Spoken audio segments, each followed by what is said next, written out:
If he was 6'4", we wouldn't even be having the conversation, right? I mean, Drake London goes top 10, but that he's going to have to run well, I guess is ultimately what it comes down to. And is that what hurt Amon-Ra? I feel like in the end, I don't know. It was the COVID year. I feel like they couldn't test guys as well, but you have to run really well if you're going to be I think smaller. with a receiver like Mekhi, it's going to be all here because that's what I think the mental toughness of receivers that size. We talked about Steve Smith, mentally tough wide receivers that doesn't matter what their size is. They're like bulldogs out there, man. That's the kind of receiver Mekhi is. It's the kind of receiver, kind of team we need on Saturday. Here we go, guys. 12:30 kick. It's all led up to this. 10:30 is the Trojan Tailgate Show. We'll be ready to go from Eugene. Maybe no rain, a little cold. We'll see. It's going to be warm and intense, though, inside Autzen Stadium. Can't wait. Until then, thanks to everyone. Bye, Don. This has been Trojans Live, presented by Monster Energy. Unleash the beast. Motion for Lions this way. Lemon lane to the far side. The fake to Miller. The throw over the top. Looking. Oh, an outstretched hand catch by Mekhi Lemon across the 50 to the 45-yard line. Rubberman. First down, USC. How do you do? Tune in Monday nights at 6 p.m. on 710 ESPN and on the all-new ESPN LA app. And follow us on the ESPN LA Trojan Media Network.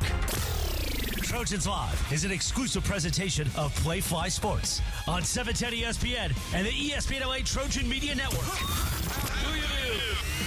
Presented by Pachanga Resort Casino. 710 ESPN, your home for the 17-time world champion Lakers. KSPN Los Angeles, a Good Karma Brands radio station. This is Lakers Talk on 710 ESPN. Where Lakers fans tap in for all the latest surrounding the purple and gold. Lakers Talk is presented by Hoag Orthopedic Institute. When pain keeps you from doing what you love, Hoag Orthopedic Institute gets you back to you. Visit HoagOrthopedicInstitute.com to get the help you need today. An all-new edition of Lakers Talk is on. Here's Andy Kamenetsky. What is up, Lakers fans? This is Lakers Talk. Andy Kamenetsky, ESPN LA 710. Thank you to everybody listening. Thank you to everybody watching.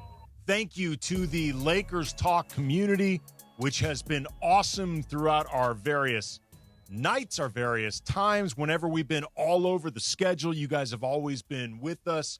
It is hugely, hugely appreciated. It is a very exciting time right now for the Lakers. We're going to get into a lot of stuff over the next 2 hours from 7 to 9 tonight. Your 10-4 Lakers finished a 5-game roadie, 3-2, very up and down at times for the Lakers. We saw the best of the Lakers, and one hopes the worst, and last time we will see this worst version of the Lakers during this jaunt. They definitely saved the best for last. Saturday's 119-95 win over the Bucks in Milwaukee, arguably the best game of the season for the Lakers. Certainly, I would say the best defensive. The best defensive game of the season. There's no question it's the best defensive game. DeAndre here with us, obviously Funchy here with us, and it's absolutely the best defensive game that they had. It actually, we're going to get into this over the course of the next couple hours. It helped dramatically swing the defensive numbers for this team on the season in ways that I was double and triple checking because wait, that cannot possibly be right, but it is. So we're going to get into that.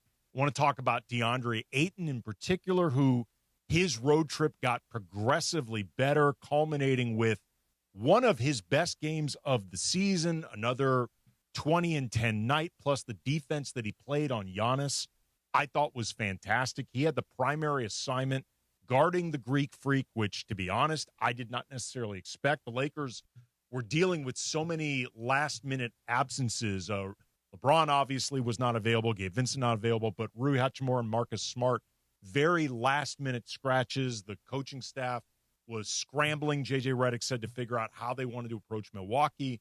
DeAndre ended up with the primary assignment on Giannis, and I thought, by and large, did a really good job in that. So want to get into that. We got a really good guest at 7:30. Mike Garcia is going to be joining us. Y'all know him under the Twitter handle Canyon Driver. He covers the Lakers and the NBA online. but his specialty is evaluating draft prospects. And you may recall, because we talked a bit with Mike during the offseason, he was ecstatic, like geeked out of his skull when the Lakers moved up twice, traded up twice to draft Adou Thiero. He was really, really high on this kid who made his debut Saturday against the Bucks. He had a really, really fun, awesome dunk. He got the game ball, which was a little bit of chaos, but it eventually was sorted out. Giannis played the hero for young Adou Thiero, got him the game ball. Why were they tripping about it? That's what I want to know. It is my understanding that whatever building you are in, they own those balls. And the equipment people, they are in charge of keeping those game balls. And occasionally there's sentiment behind them. Remember, like a year or two ago, there was some game ball that Giannis wanted, and ironically involving Giannis again. Giannis didn't end up getting the ball. There was all this confusion. He eventually did get it, but I think they're kind of on high alert about this stuff. And Vando, that girl was like paying no attention to Vanderbilt and other guys. I'm like, no, it was a rookie that just scored his first. Well, she knew what the thing was. She knew what the deal was. To quote, selfish. Look, man, to quote John Goodman and Big Lebowski, there are rules. Like there are rules, Donnie, and there are apparently rules when it comes to what happens to the game ball. But Giannis came in. He was Adou Thiero's knight in shining armor. Adou Thiero got the game ball, his first points in the NBA. So, and that athleticism, man, it pops. So I want to talk with Mike Garcia about both the Lakers, how they stand right now, but also his perspective on Thiero. Plus your calls at 877-710-ESPN, 877-710-ESPN, and the Lakers hotline, the Lakers Talk hotline, presented to you now by the Call Jacob Injury Hotline, the only number LA trusts after an accident. 800-345-6789, 800-345-6789. That is the Call Jacob Injury Hotline. That's for Jacob if you want to call Jacob.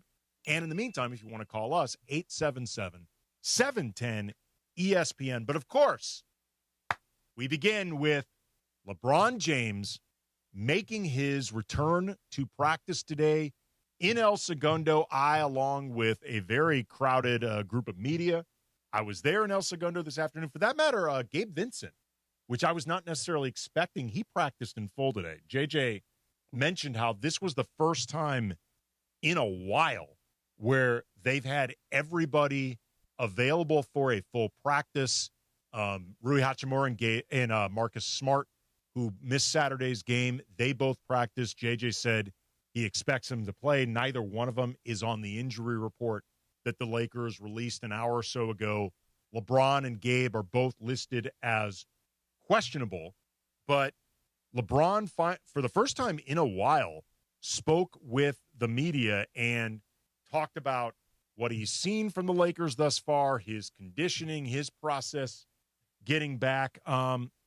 He talked about right now, it was funny actually, you can hear what he is about to talk about in his voice, what he's feeling right now after that first practice. My lungs feel like a newborn baby. That's the most important thing. I got to get my lungs back up to a grown man, and my voice is already gone. One day back barking out calls and assignments and stuff, and getting my voice working again. So be a lot of tea and rest tonight. I feel good though. Yeah, it feels good. It feels good to be out here with the guys. Miss them. Really, LeBron sounded kind of raspy, kind of hoarse. Like over the course of the 8 or 9 minutes that he talked with us, his voice actually improved. And that is something that has to pick up with conditioning. It's like the ability to talk constantly on the court. LeBron is somebody that the Lakers depend on for calling out defensive coverages, just calling out what he sees. He's one of the smartest guys to ever play in the NBA, much less currently playing or currently on the Lakers.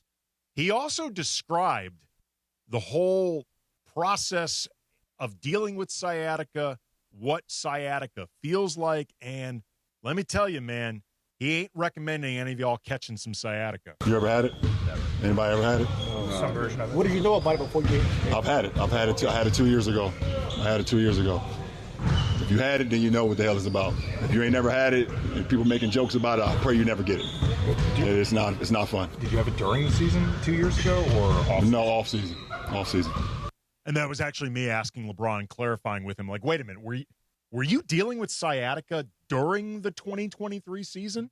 As it turns out, it was the offseason of 2023, which in and of itself, I'll get into in a sec, I find interesting and something for the Lakers to monitor. But out of respect to LeBron and his wishes, I am officially retiring the old man sciatica nickname because he's made it clear, like, this ain't no joke. And obviously none of us were wishing this on anybody else. You ever had it? I have never had sciatica, thankfully. It sounds like it is a bleep to deal with, man. Like, it sounds pretty awful. Like, I know people who have had it, and they say it sucks. But yeah, I've had it before. Really? It's like a burning sensation in your back, and it feels bad. A burning sensation. Yeah, burning sensation. Yeah, like it hurt. It just hurts. Man, DeAndre, if we wanted that kind of commentary, we could have had Morales in here. Like, yeah, you're right. Like, come on, man. Like, Morales would be proud of you. Oh God, Morales would be proud of you right now. He's like, finally, my mentoring has you're paid like off. Ralph Macchio right now. Seriously, this is his mentoring mentee moment. He's never been prouder of young DeAndre laying the wood at this point. Like, it's finally all just of threw me off guard a little bit. That's all. But again, out of respect for LeBron's wishes, unless the joke just writes itself and I can't resist, no more old man sciatica jokes. But he said that he is not at this point pain-free, and that is to be expected. You know, he talked about, like, it's one of those things where kind of from the moment you wake up, you hope you're not going to be feeling it. From the moment you lay down in bed, you hope you're not going to be feeling it. It is a day-by-day, hour-by-hour, minute-by-minute process.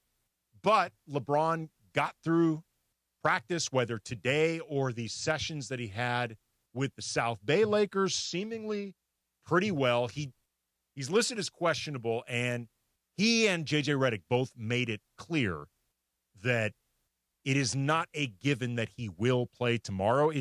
For what it is worth, and this is purely me reading tea leaves, guessing, no informed knowledge, it felt to me like LeBron was setting up to play.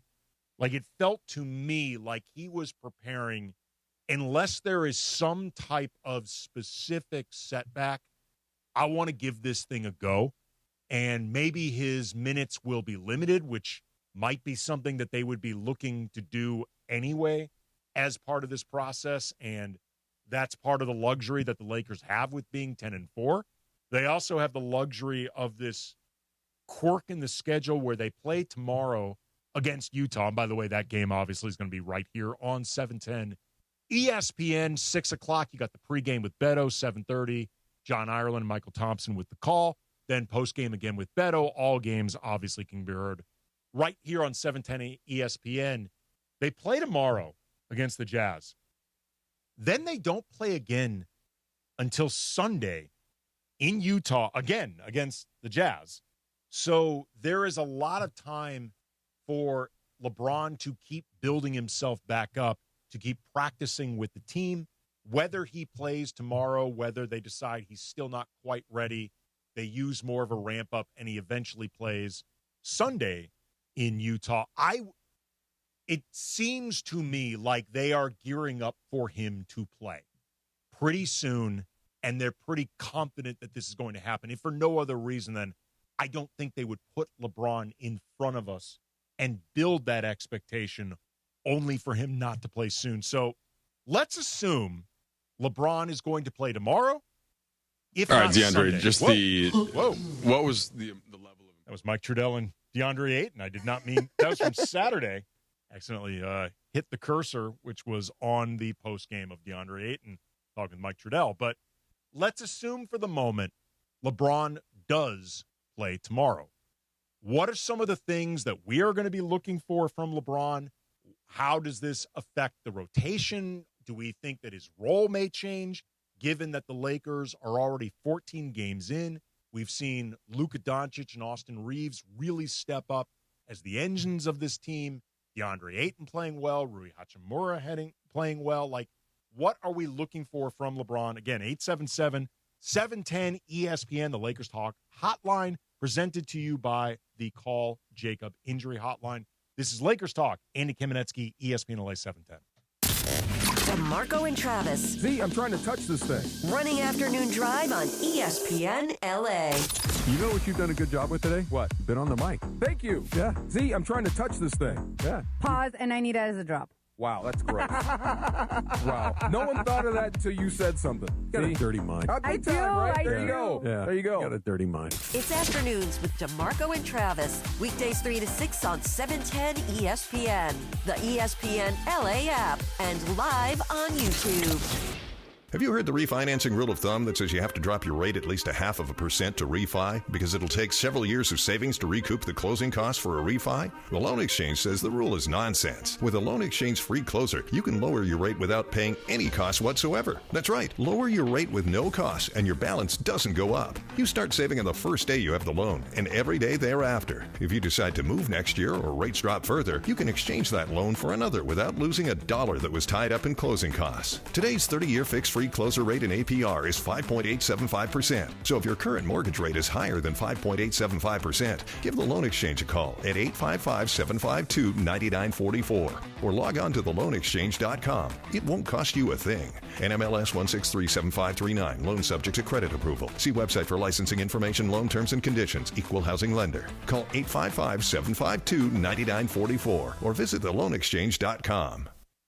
Hey guys, it's Sedano. Los Angeles International Airport's People Mover trains begin rolling early next year as part of LAX's ongoing investments to transform and improve your travel journey. The People Mover trains will quickly move guests between their terminals and our new consolidated rental car center, metro trains and buses, economy parking, and Kiss and Fly lot. The trains will make it simple and fast to get to your LAX destination in 10 minutes or less, and trains depart every 2 minutes beginning in early 2026. Learn more at lawa.org/ESPN.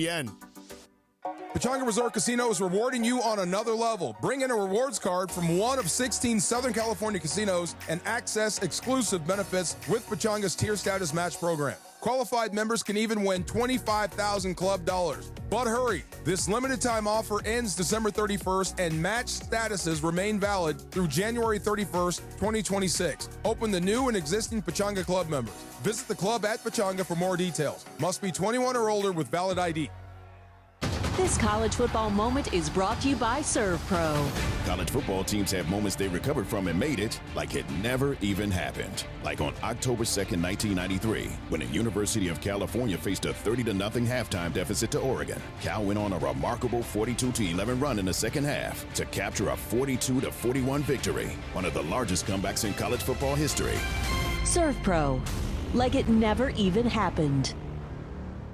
Feeling stuck on your own 10-yard line in the career game? Maybe it's time to just go for IT. My Computer Career has the game plan to score a rewarding new IT career in months. Whether you're a rookie, a breakout career changer, or a military veteran ready to serve. Why spend years chasing a college degree when you can fast-track your future in IT starting now? Take your mark, get set, go for IT. Take the free career evaluation at mycomputercareer.edu today. Financial aid is available to those who qualify, including VA benefits. Hang out with Sedano and Cap. Weekday mornings starting at 7 on 710 ESPN. But of course, American Me is another film that I've not seen. How have you seen Sand in the Liver? Sand in the Liver? Wait a second, what? That's the best. Sand and the Liver. Somebody put sand in the liver? I don't want to eat liver in the first place. I definitely don't want to eat it with sand. Hey, liver's very good for you. The Morning Show with Sedano and Cap. Weekdays starting at 7 on 710 ESPN. The all-new ESPN LA app. And live on YouTube. 710 ESPN. The radio home of the purple and gold and the home of Lakers Talk. Lakers Talk is presented by Hoag Orthopedic Institute. When pain keeps you from doing what you love, Hoag Orthopedic Institute gets you back to you. Visit HoagOrthopedicInstitute.com to get the help you need today. More Lakers Talk with Andy Kamenetsky rolls on.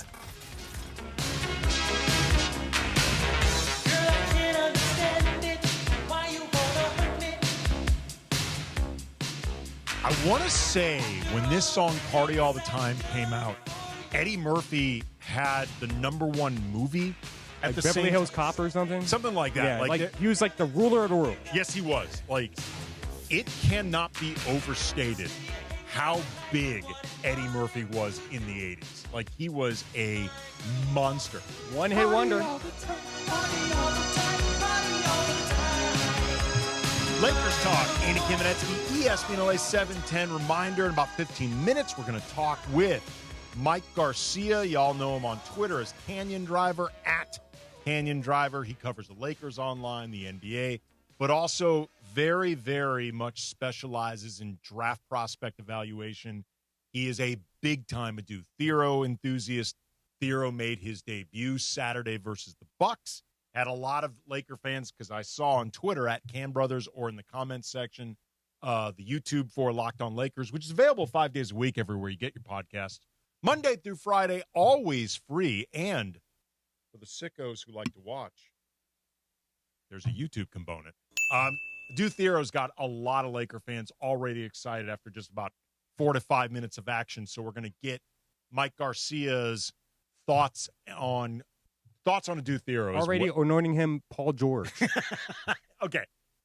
I am willing to bet, having not talked to Mike Garcia ahead of time, he is not going to call Adu Thero the next Paul George, at minimum, right now. Like, Thero doesn't have a jumper. He's better than Paul George right now. Better than, well, the way Paul George has been healthy, right? He might actually. Hey, played the first game tonight.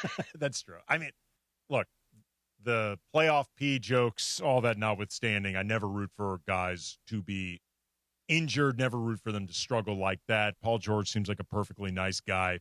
Hate to see good players. Like, Paul George was an elite player. 9.7 minutes in 21 minutes tonight in his debut. Yeah, okay. Shot 2 for 9, though. I'm surprised he's only 9 shots. Look, man, it's hard, man. It's hard when you start having these injuries that rob your athleticism. I mean, your perspective on this, by the way, swinging this back to LeBron, who was at practice today, and there is hope that he could make his debut tomorrow. What we see with LeBron and the way he's managed to maintain this level of athleticism and this season notwithstanding availability kind of warps your perspective on just how hard this is. Like, what LeBron is doing, like what Tom Brady did in the NFL, like, that's not normal. Like, we have to make sure we don't ever start thinking about this stuff as normal, A, because it's going to cause you to not appreciate what LeBron does the way it should, but also it's going to start creating expectations for other players that it's just not fair or realistic. But anyway, LeBron was at practice today. Said he's still getting his wind back. He's, as he said, he's got some baby lungs right now. He's still dealing with some pain from the sciatica. When there was some question he was asked about, being pain-free, he's like, I wouldn't go there yet. Like, I think LeBron is very much in cautious, optimistic, knock on wood, I don't want to get ahead of myself mode.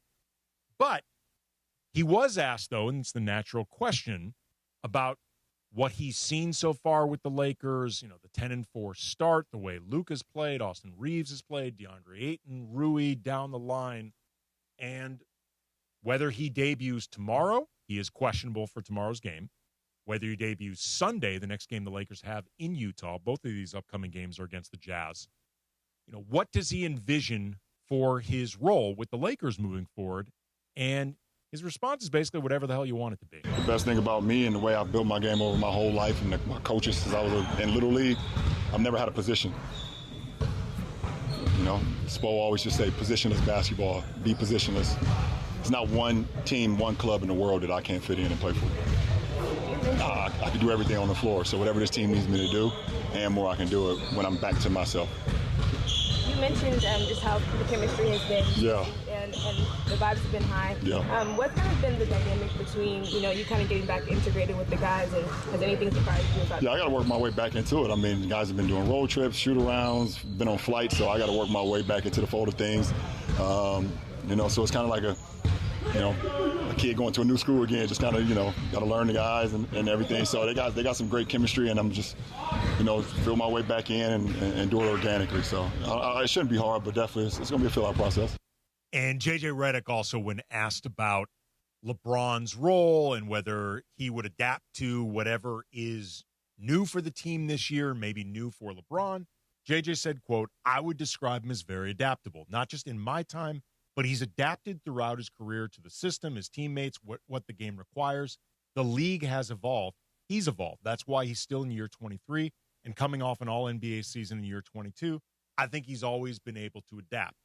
So it raises the question, and DeAndre, I'm curious about your thoughts on this because I know you and I have talked about this before off air. What are you picturing for LeBron? Let's just say he does make his debut tomorrow, and there may be some context required, minutes could be limited, whatever. But are you expecting his role to be basically what he did last year, or any differences, wrinkles, stuff like that? No, I expect his role to kind of be a little different this year as far as actually learning how to play without the ball, which, he was doing when Luka Doncic came in. The offense is going to look a little different as far as the spacing and stuff. It's probably not, I said it on the DeMarco and Travis show, like, it's not going to look pretty at first, but I guarantee you he's going to go out there and he's going to be able to make some plays as far as driving to the basket. The defense collapses. Then you see some actual movement, player movement, ball movement. Like, he's not going to take things away from Austin Reeves. He's not going to take shots from Luka Doncic. Like, there's going to be moments where, like, okay, we see LeBron James embracing and understanding, like, the reason why the Lakers are 10-4 is because they've been rolling on the wheels of Luka Doncic and Austin Reeves. Him coming in is only going to enhance this team. Yeah. Okay. To get that talking point out of the way, 100%. There is no downside to LeBron coming back. I know there are people catastrophizing, doing the imagination version of doom scrolling, picturing LeBron coming in, trying to Bigfoot this team. I don't think it's going to happen because, A, there's no reason to Bigfoot this. It's going well. But also, I think LeBron is smart enough to realize because it's going well, he's already going to be under the microscope in terms of his return. Like, let's say they start dropping a couple games when LeBron comes back. Even if you're watching this game and it's clearly not LeBron's fault, LeBron is going to be blamed for this. Like, it's just, that is the way this is going to work.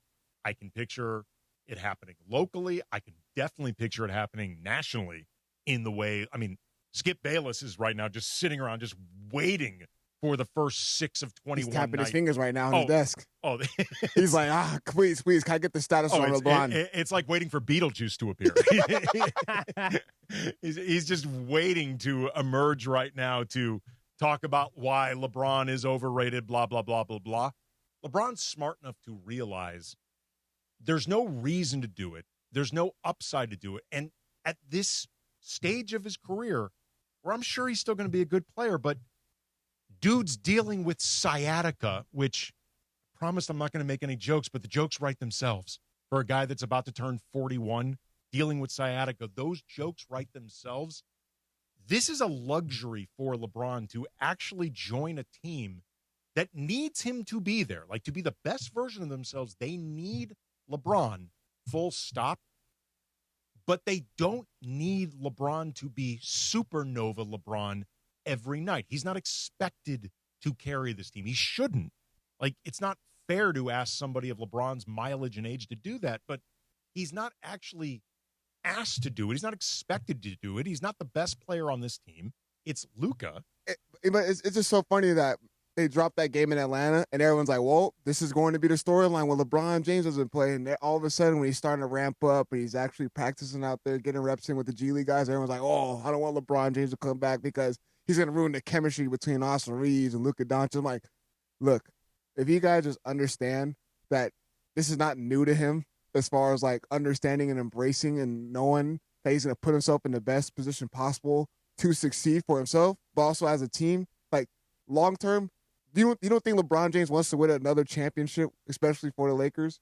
Or, look, man, let's take this the most cynical view possible. LeBron does not, let's just say in this scenario, and then we're going to break and we're going to hear from Mike Garcia. But let's just say the most cynical view possible. LeBron has already decided, I'm done with the Lakers after this season. Like, I'm done. This is no longer my team. I want to be more of the center of things. It's being thought of not just as Luka's team more than mine, but hell, even Austin Reeves' team more than mine. If LeBron wants to make sure he can put himself in the best possible position to go wherever he wants this coming offseason, the worst thing he can do is upset a team that's working. Like, how is that going to make him appealing to other teams around the league who are already going to naturally have reservations about bringing in a guy who's going to be turning 42, who there's already some level of concern about when you bring in LeBron, you bring in a lot. And look, that a lot includes a lot that's good, but there's a lot. You don't just drop LeBron into your ecosystem and everything moves as normal.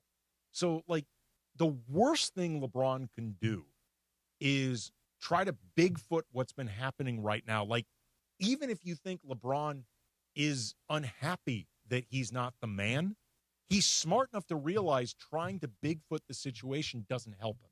Like, I'd be stunned if LeBron is not smart enough to realize that. I don't think he wants to, but I'm just saying, even if he did.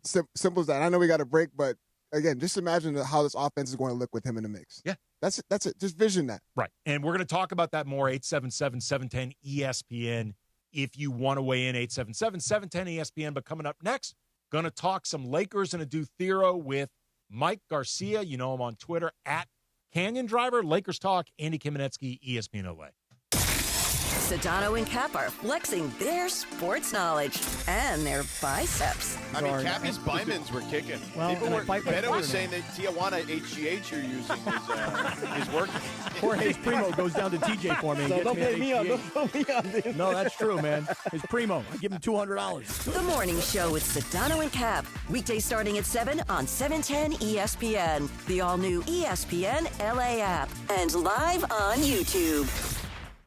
Vista Paint is California's original paint company and has been serving pros and homeowners since 1956. Our paints are formulated for lasting performance, beautiful finishes, and made to withstand the weather. Vista Paint, locally made, expertly crafted, always reliable. I always give thanks for cash, but I'll never poo-poo a gift card from Mom. Now your top reasons to visit Morongo. Book a room with the view for as low as $129. Number 2. Morongo's got your Thanksgiving feast to go. Your choice of a whole turkey, glazed ham, or prime rib with 6 sides and dessert. Order yours now. And the number 1 reason. We're giving away a Lincoln Nautilus November 30th. Morongo, good times. Hey there, it's James Worthy, and I'm here to talk about something that's making waves in the world of recovery, IceBod Active. Whether you're a pickleballer, tennis pro, soccer fanatic, basketball champ, or a runner, IceBod Active is your ticket to quicker recovery and peak performance. Picture this, form-fitting cryo compression wear that not only supports your muscles, but makes you look good while you're doing it. IceBod Active is the ultimate fusion of style and functionality. And here's the best part. IceBod Active comes equipped with pockets that fit flexible ice cold gel packs that conform to your body's contours, providing targeted relief right where you need it most. So whether you're a hard-working laborer or a dedicated athlete, IceBod Active lets you ice and go. Don't let sore muscles hold you back. Go to icebodactive.com today and experience the future of recovery. They have free shipping and a 30-day money-back guarantee. Go to icebodactive.com. John Ireland for Blue Ice Vodka. Blue Ice's double espresso crafted with Arabica coffee makes the perfect espresso martini. Just shake with ice and pour. Soft, smooth, and delicious. Blue Ice Vodka, because taste matters. Your ambition just met its match with Robinhood. Trade stocks and ETFs, options, futures, and crypto all on one platform. Get started today at Robinhood.com/yourmoney. Your money, your move. All investments involve risk, including loss of principal. Options, futures, and crypto trading carry significant risk and may not suit all investors. Securities offered through Robinhood Financial LLC, member SIPC. Future trading is offered by Robinhood Derivatives LLC, not FDIC or SIPC protected. Crypto offered through Robinhood Crypto LLC, NMLS ID 1702840, not FDIC or SIPC protected. Portfolio management offered by Robinhood Strategies, an SEC registered advisor. Now that I'm a dad, I can't stop thinking about what would happen to my kids if something happened to me, like losing the house or not affording college. Yeah, that used to keep me up at night too. It's why I finally got life insurance from Ethos. It's 100% online. No medical exams, just a few health questions. I got $2 million in coverage for around $2 a day. I never realized it was that simple. Get your free quote at ethos.com/game. That's ethos.com/game. Rates may vary. Bill monthly. Sample rate 10-year term life policy for a 35-year-old healthy non-smoking male. A new edition of Lakers Talk is on with Andy Kamenetsky. Lakers Talk is presented by Hoag Orthopedic Institute. When pain keeps you from doing what you love, Hoag Orthopedic Institute gets you back to you. Visit HoagOrthopedicInstitute.com to get the help you need today. More Lakers Talk with Andy Kamenetsky rolls on.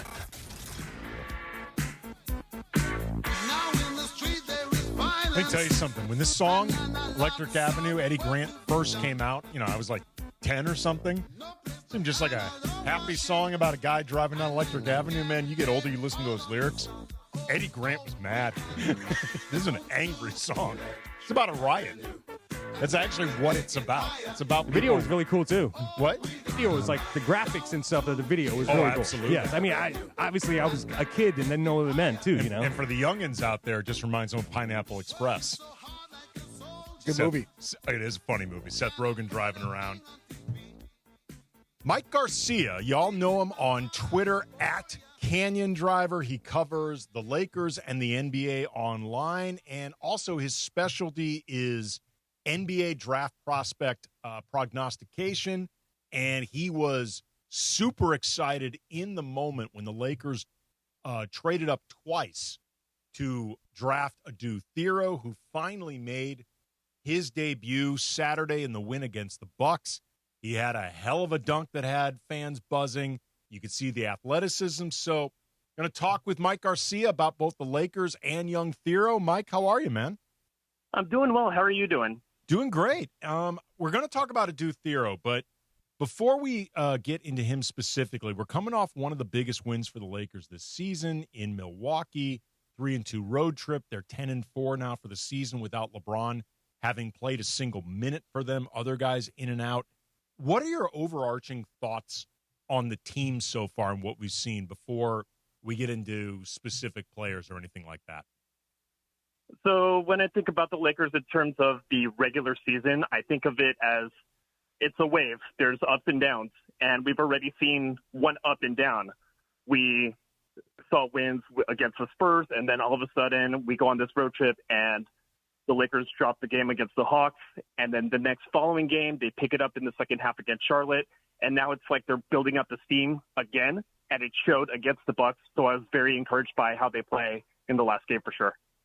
Luka is off to an insane start. His numbers are roughly 34, 9-9, getting to the line 12 times a game. He has been pretty amazing all in all. What do you like most about the way he's been playing? Surprisingly, despite those great offensive numbers, it's the defense that impresses me the most. I think at the start of the season, I was expecting, okay, well, maybe he'll get a few deflections or whatever else it might be. But the last game against the Bucks, I saw him defend Giannis on several possessions, and he would absorb the contact against his chest and then find a way to, avoid the foul when Giannis was driving. And I think that deterred Giannis quite a bit. It was between Luka and Ayton with those responsibilities, and I thought he did surprisingly well against the Bucks, especially when defending Giannis. So that is just a huge bonus. Do you consider that in any way to be like a tangible byproduct of the skinny Luka era, or do you think this is actually something Luka's always been pretty good at, and we're just seeing him do it more now, healthy version, whatever? So one of the best aspects to Luka is his ability to anticipate, especially on the offensive end. It's like, I know when my teammate's open, hit him with the pass, he's open, knock down the jumper, great. But that also translates defensively, and now that he's in this incredible shape, he can keep up laterally for at least, a couple steps against these bigger players because he's a really strong guard, and he can defend up, apparently against Giannis now, and it showed that, hey, he's in better shape. He can keep up now. He can play this kind of physical defense when it's necessary, and he really stepped up the last game. Talking with Mike Garcia, covers the Lakers and the NBA online. You know him on Twitter at Canyon Driver. He also specializes in NBA draft prospects, evaluating them.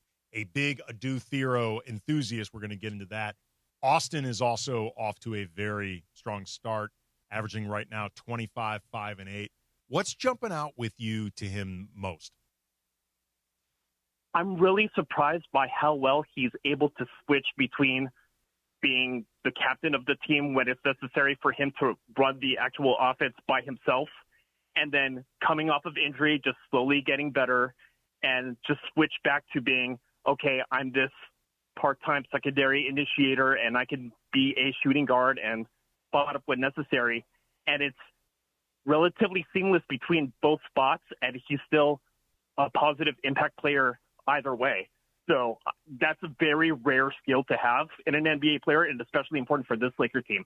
This is the last season where the Lakers front office, they're going to be able to evaluate Austin's, not just his fit alongside Luka, but also the potential to be like a true second star. And it's the last year before Austin is no longer one of the best, bargains in the league. Do you think he is worth the potential cap allotment that people are estimating it's going to take to keep him, anywhere from 35, maybe even 40 million a season? If he keeps up this level of play, and it's basically all-star level play, and he's able to still be this positive impact player regardless if he's running the show, running the offense, or being a second star, maybe third star when LeBron actually comes back. I mean, all-star players usually make max money, and that's kind of where the NBA is right now, and he's a rare talent. So, I mean, we all want him on the team. Let's try and keep him. He's our own homegrown guy, and he started undrafted, and he ascended so far up. To me, that's worth every penny. Talking with Mike Garcia, covers the Lakers and the NBA online. You can follow him on Twitter at Canyon Driver. Also does a lot of great NBA draft evaluation, going through prospects. He's a big Adu Thero enthusiast. We're going to talk about that. Of the three new guys, DeAndre Ayton, Marcus Smart, Jake LaRavia, who has you most excited about the way they're affecting the team so far? Even to my surprise, I'm saying DeAndre Ayton. I knew what to expect out of Marcus Smart. He's going to be this high-energy defensive player. LaRavia has had a few games where he really stepped up, especially in terms of shooting when the team was depleted with injuries for a little bit. But it's Ayton who's been the most consistent, and I've noticed that his level of play is kind of dictated by how much energy the rest of the team plays. So when the team is kind of amped up, he plays up to that energy, and then we see these 20-point double-double games. We see better defensive effort. He's crashing the defensive glass. It's all of these things that the Lakers have actually needed from a center. And then on top of that, now he's in this short role where it's especially important when Luka gets trapped. There's a lot of perimeter double teams that the Lakers have to deal with now. And he's making good decisions out of that short role, whether it is a floater, a 15-footer, or just kicking out to a quarter shooter. I mean, this is a gem, and I don't think anybody was expecting it, and it's a welcome surprise. Okay, I want you to really think quickly, Mike, about the idea of referring to DeAndre Ayton as a gem, given his backstory as a former number 1 overall pick. Like, you're not even wrong, and I get what you mean by saying that. It's just kind of crazy when you think about the context of DeAndre Ayton's career and where he is now. Like, the idea of him being a gem speaks to, I guess, to your point, the lowered expectations a lot of people may have had. So when he first came out in the NBA draft, the idea was, he's going to be a franchise player. He's going to be the shot creator, et cetera, et cetera. That's usually what's expected out of a number 1 pick, depending on the draft class, of course. But in this specific case where he's played along with great guards, and now it's Luka, and it just so happens that his skill set fits particularly well around Luka, especially when going against defensive pressure, that it's not just about being an aerial attack lob threat and setting good screens. Now it's him being an additional decision maker on top of deflecting some pressure away from Luka in the backcourt. Kind of one of my pet peeves of this current Laker team now is that when Luka is handling backcourt pressure, he's getting pressed up and down the court, and the offense runs and starts at like 17 on the clock, and the entire team is kind of standing around. Yeah, I hate that too. Yeah, I mean, it's nerve-wracking. So one of the things that Ayton does is he's actually been a little bit of a pressure release valve. When the ball gets to him, like he'll set the screen and then, the double cup to Luka, and then Ayton is open right at the elbow, and all of a sudden he's the decision maker. He gets the ball, and it's a 4-on-3 situation, sometimes 4-on-4, depending on how the defense recovers, of course. And he's been making solid decisions out of it. He's making almost every shot in floater range. At least that's what it feels like. And because the fit is so synergistic, I mean, this is the best I've seen him play personally. Talking with Mike Garcia, covers the Lakers, covers the NBA online. You can follow him on Twitter at Canyon Driver. He is also an NBA draft expert, goes through different prospects, breaks them down. And Mike was ecstatic when, in the moment, when the Lakers traded up twice in order to put themselves in a position to draft Adu Thero, who made his debut this season Saturday against the Bucks. What was it about Thero that had you so excited right from the beginning? When I saw Thero, it's the athletic ability that, of course, stands out. But on top of that, it's him having NBA wing size, which is a clear need for the Laker roster, and also having the motor to really compete. So it was along the lines of, he's not this super high usage guy that needs a lot of touches and needs a lot of shots. He's going to find ways to create positive impact on the court. And for the limited playing time that he got in his first game, we saw some of that impact. And that's what I saw when I was watching him for the NBA draft. Yeah, when you mentioned that motor, one of the things that jumped out of me watching Thero, beyond just that dunk, which was super athletic and super strong, that with a trailing defender behind him, he really had to throw that thing down. He doesn't stop moving when he's on the court. And I imagine there was a bit of rookie nerves going out there where you're just hyper conscious of doing everything right. But he, offensively or defensively, even when he's standing in the corner, you can see his legs moving and stuff like that. He never wants to seem to be still. Was that pretty normal and regular for him when he was in school?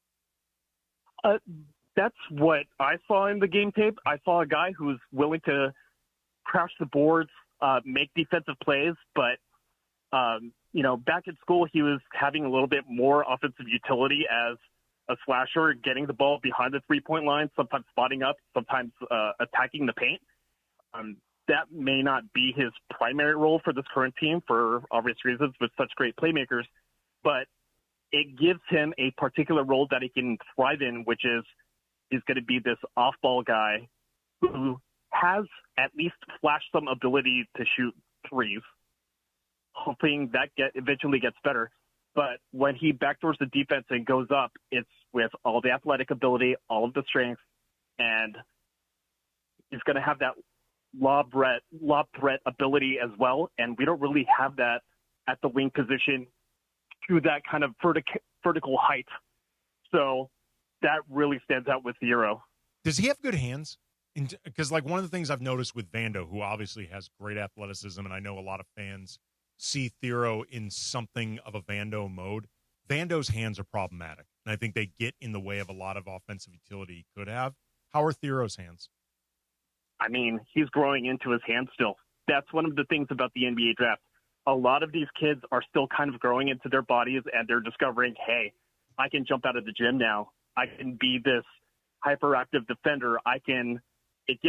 There's one particular defensive play where he shifted towards a guy with the ball at the elbow, and it's like, oh, I know he's going to throw the pass to a guy behind me, and I'm just going to block the shot. So he shaded him, and then the guy threw the pass. The pass went behind him, and then went up for the block. He teleported to that spot. So he covered, 10, 15 feet in a second. Yeah. It sounds like I'm exaggerating, but He's that athletic, and he's still discovering that. So when you're mentioning the hands, I mean, that's one of the hardest things about the NBA draft to actually tell. Eventually, things calm down, and then the hands and wingspan kind of stop growing eventually. But I'm just kind of confident that with his prior time as a guard and still developing, that eventually the touch will actually be there as well. And then last question for you, Mike. We're talking Mike Garcia. Follow him on Twitter at Cam Brothers. He covers the Lakers and the NBA online. Also a draft prospect expert. I've already seen Laker fans wanting Adu Thero now to be in the rotation 20 minutes, and that's not realistic. What are, though, do you think, things that he could do realistically this season to maybe get one or two shifts a game other than just injuries dictating it? And the answer might be, with the team being this deep, he can't. But I'm curious if there's anything you think he could do that would be realistic to put him in that position. I think the path for his playing time is really just willing to be a versatile defender, especially when he switches, and then just competing well. But on top of that, it's his ability to rebound the basketball, especially on the offensive end. I don't know if you caught it in the last game, but we saw him crash from one corner, get an offensive rebound, and that led to a three. Mm-hmm. But two more times he crashed the board again, and he would have actually gotten the ball because the defender, he wasn't aware of it. It just so happened that the shot went in, and I was just like, dude, Thero was ready for both of those offensive rebounds as well. And this happened within, a little 3 or 5 minute stint. So I'm like, well, that's 3 offensive boards within that kind of limited time.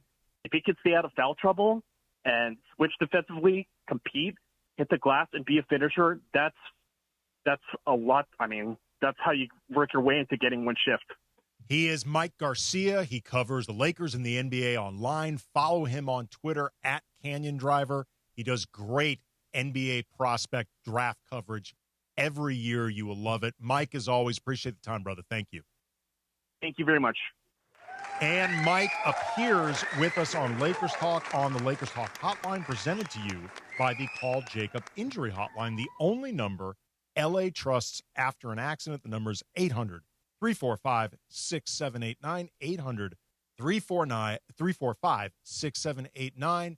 Coming up, we'll react to some of what Mike said, talk about LeBron's impending return, what could change, what won't change, all sorts of stuff right now happening with the Lakers. Really, really exciting times now. There's Lakers Talk. Andy Kamenetsky, ESPN LA. Hey guys, it's Sedano. The crazy Hernandez brothers at Hernandez Wholesale Flooring have wood. And not just little wood, but a lot of high-quality hardwood in all colors and lengths. If you need to lay down some new wood in your home, Hernandez Wholesale Flooring has got you covered. Visit their huge showroom right off the 5 freeway by Commerce Casino, or check them out on the web at hernandezwholesaleflooring.net. They even have carpet and artificial turf if that's what you prefer. All jokes aside, no gimmicks, no markups, just the best price on quality flooring at Hernandez Wholesale Flooring. Park, party, and play at Hollywood Park Casino. Join Travis Rogers, Sua Cravens, and me, Chris Morales, for the ESPN LA Rams postgame show. Live from Hollywood Park Casino. Win prizes like signed sports memorabilia or tickets to an upcoming LA sporting event. While you're there, enter for a chance to win a brand new Pedigo e-bike. And I'm putting Rams fans on the air live from HBC after the game. Hollywood Park Casino is LA's hottest card room and the only place where you can party and play 24/7. Hollywood Park Casino must be 21 and older. History lives in the Lakers. Kobe, Magic, Kareem, all the greats. And with LeBron James and Luka Doncic, we are witnessing history being made right now. The excitement never ends, and every bounce, every bucket, every moment seems to only get more exciting. You can catch every Lakers moment from way back then till now at the official Lakers YouTube channel. Get the sickest, latest highlights, in-depth behind-scenes access, historical moments cemented in time, and more at Lakers YouTube. And subscribe now. All right, we got a caller who says, I need to buy a car and I need to save money. Well, my friend, I've got one answer for you. The Cerritos Auto Square. It's America's largest auto mall. 24 dealerships, all the top brands, all in one easy location right here in SoCal. And here's the secret. These dealers sell more cars than anyone because they have low prices. And they can actually afford low prices because they sell so many cars. Check it out at CerritosAutosquare.com. Cerritos Auto Square. From South LA to East LA, Sedano and Cap bring the city together. Well, I do feel very connected to East LA, to all my people at Garfield High, Roosevelt High, and to all the people right there at the Whittier Boulevard right there. I'm telling you, man, people have come up to me and they're like, East Side Cap in the house. You were in my hood. That's right, I was. Wake up with the morning show. Sedano and Cap. Weekdays starting at 7. Only on ESPN LA. This is Lakers Talk with Andy Kamenetsky. Lakers Talk is presented by Hoag Orthopedic Institute. When pain keeps you from doing what you love, Hoag Orthopedic Institute gets you back to you. Visit HoagOrthopedicInstitute.com to get the help you need today. Now back to Lakers Talk with Andy Kamenetsky. This generation rules the nation with version. Musical Youth. The Jamaican Jackson 5. Miracles change the world. Little kid with a hit. Just like the Jackson 5. Keeping up with our theme of one-hit wonders, Andy Kamenetsky, Lakers Talk, ESPN LA. Thanks again to Mike Garcia on Twitter at Canyon Driver for joining us. Bunchy, do you think I did an okay job? Bunchy's on the phone. I was trying not to completely oversell Adu Thero because fans are very excited for him and what they saw. But it was very important to Bunchy that I did not present him as about to enter the rotation or save the season. Do you think I did this responsibly, DeAndre? I do. I do believe you did it responsibly. I'm not so high on Adu Thero right now. That dunk, though, was pretty sick. It was a nice dunk. Yes, it was a nice dunk, but I only seen 5 minutes, so. I know. Oh, yeah, exactly. It's just 5 minutes, but the athleticism, though, pops. And particularly for this team. Like, this is what I want to make it clear. I don't think Adu Thero is going to be in the rotation this season regularly unless injuries dictate it or, I guess, massive surprise. But the reason Laker fans are so excited is just because he adds an element of athleticism that this team really needs. Like, to put it in perspective, LeBron, when he returns, ups the athletic quotient. He's turning 41 in December. Peter in Ontario. You're on Lakers Talk. What's up, Peter? What up, AK? How are you? Hey, good, man. Good. Hey, got a question. When LeBron comes back, which is what, tomorrow or we hope tomorrow. He is officially questionable. What if he came back to play the Draymond Green role? I'm not saying average 4 points or nothing like that, but almost like the leader on the defensive side and just kind of play the wings as, running the fast break or whatnot. Instead of him, playing up top, and holding the ball for 20 seconds and then shooting it. I think that would be a better way for this team to succeed and let AR take over some of those shots and let him be himself along with Luka. What do you think? It's funny, and I appreciate the call there, Peter. It's funny you say that because I've actually thought a little bit along similar lines. Like LeBron, because obviously Luka Doncic is going to be the number one engine of the offense. I mean, it's the team is being built around Luka this season and moving forward. He is their franchise face for the future, the best player on the team. Austin Reeves, I don't know if, even with what we've seen from Austin, I think it would be premature to say he is better as an offensive engine than what LeBron can do. At the very least, we need to see what this version of LeBron looks like before saying that. But at the same time, though, Austin has been good enough that it makes me wonder if the better need for LeBron, and maybe in a lot of ways the most realistic role and use for LeBron, is almost like a souped-up Draymond offensively and a bit of a souped-down defensive version of Draymond, where you're not expecting Draymond to be everywhere in all places defensively.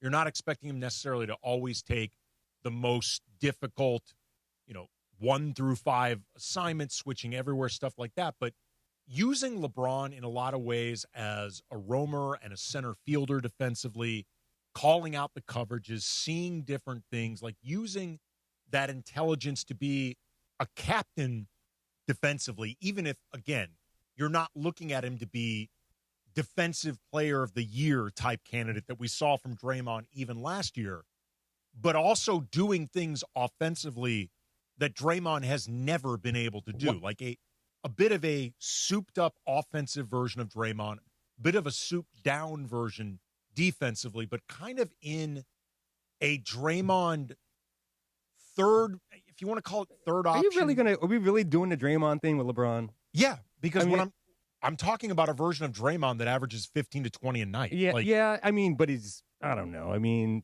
What do you not like about it? I just don't feel like he's Draymond Green. Draymond Green is a different player than LeBron. Right. Like a very different player. He's a very different player, but I'm talking about the way that LeBron, at this stage of his career, you have to, in some ways, pick your spots with him and pick your role, because you don't I feel like we're all expecting like a huge drop off from LeBron last year to now. But I'm not talking about a huge drop off though. I'm talking about the way to implement him where he can shoulder a proper load physically, get through a season. Like, this sciatica thing, by LeBron's own admission, not completely in the rearview mirror. Like, it's something he's going to have to manage. So you're not expecting him to carry the same load offensively anyway, especially with Luka and Austin doing their thing. So what is the best way to use LeBron moving forward? And what are some of the things that are missing with this team? Defensively, there is more lacking right now than I think is lacking offensively. And we heard these guys already talk about they miss LeBron's voice defensively. They miss his ability to recognize what plays are evolving before everybody else does, to call out coverages, and to use his basketball IQ on the defensive end as much as we expect, as far, him being the quarterback offensively. I'm not saying it's you, but it's just like, I feel like Lakers Twitter and everyone is just expecting like this huge drop off cliff from last year to this year. We're going to get into that coming up next. 877-710-ESPN. 877-710-ESPN. What role are you expecting from LeBron this season? He might be returning tomorrow against the Jazz at the Crypt. That game begins 7:30, pregame coverage at 6.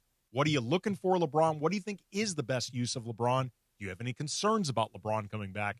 877-710-ESPN. Lakers Talk, Andy Kamenetsky, 710 ESPN. DeMarco and Travis, weekday afternoons starting at 3. Well, I think I flipped out the first time I saw a real woodpecker. Oh, those are wild. Yeah, I'm like, he really does that. Yeah.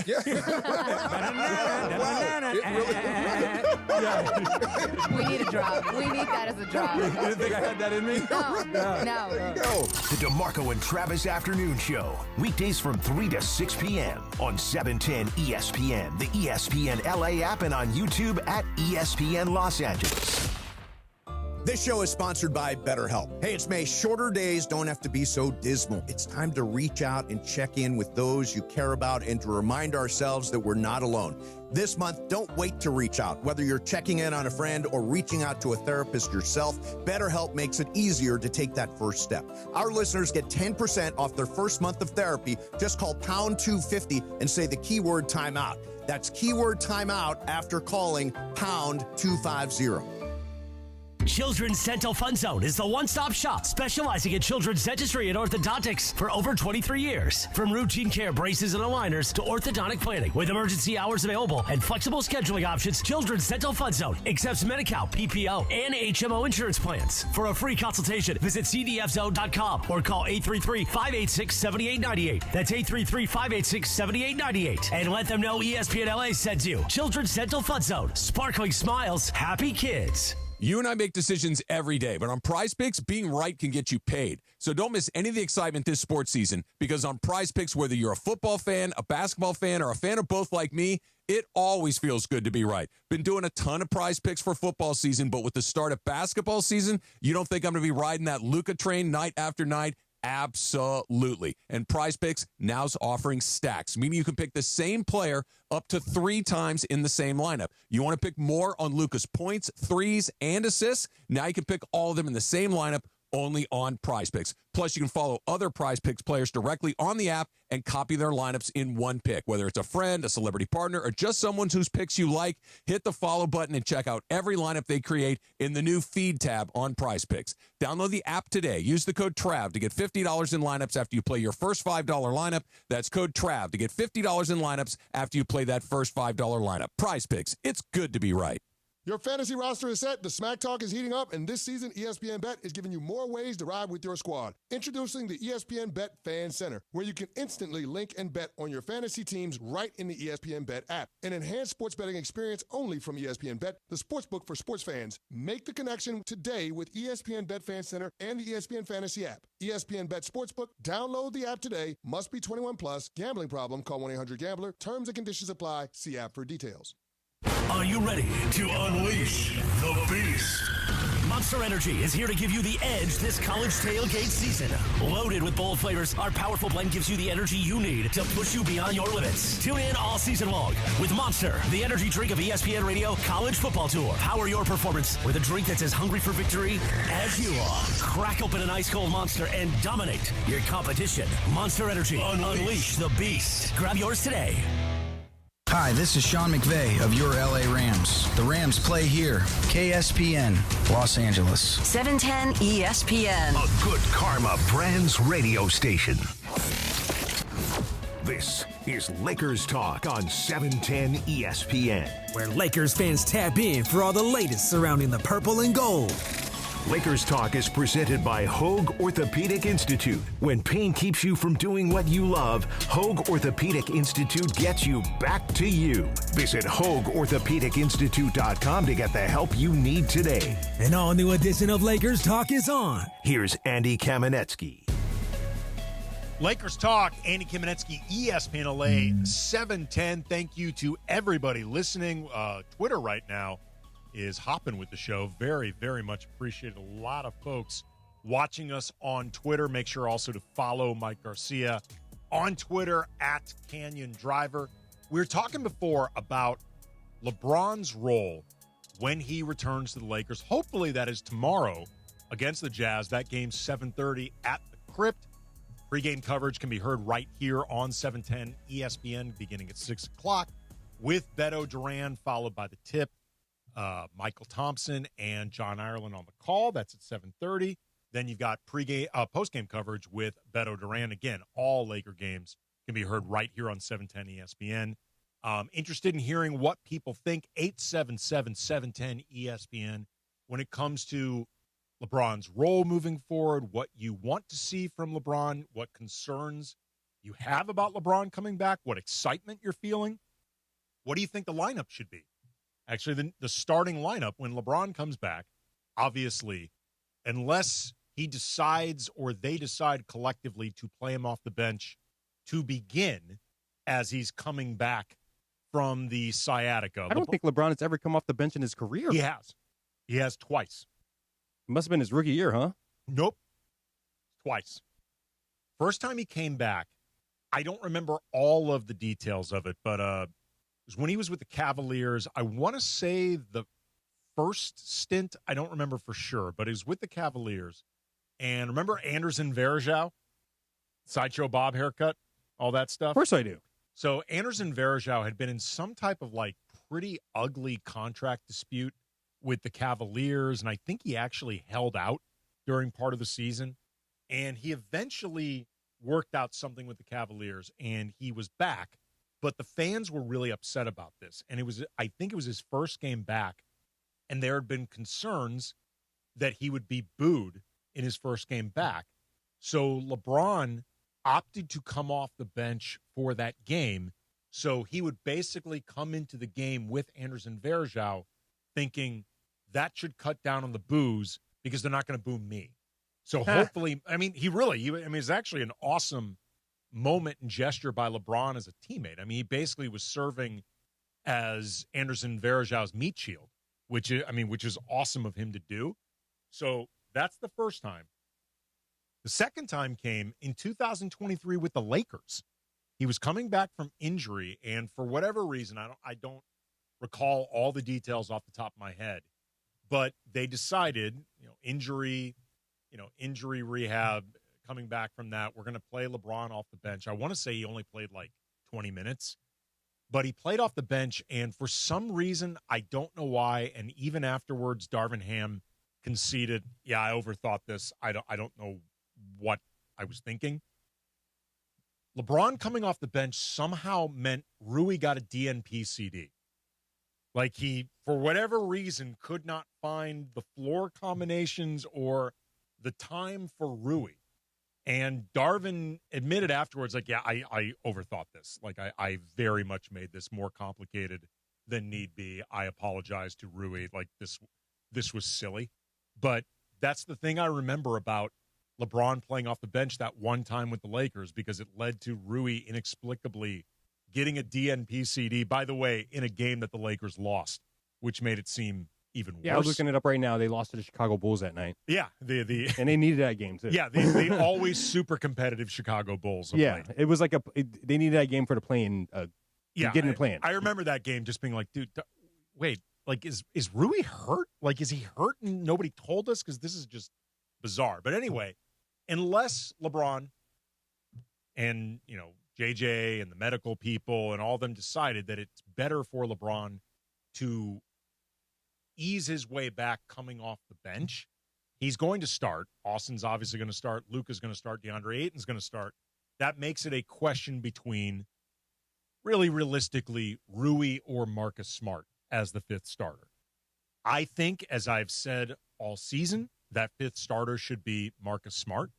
It's got nothing to do, just so people understand, this is not a demotion of Rui. It's not me being critical of Rui. Rui has been terrific. You're the president of the Rui Hate Club, huh?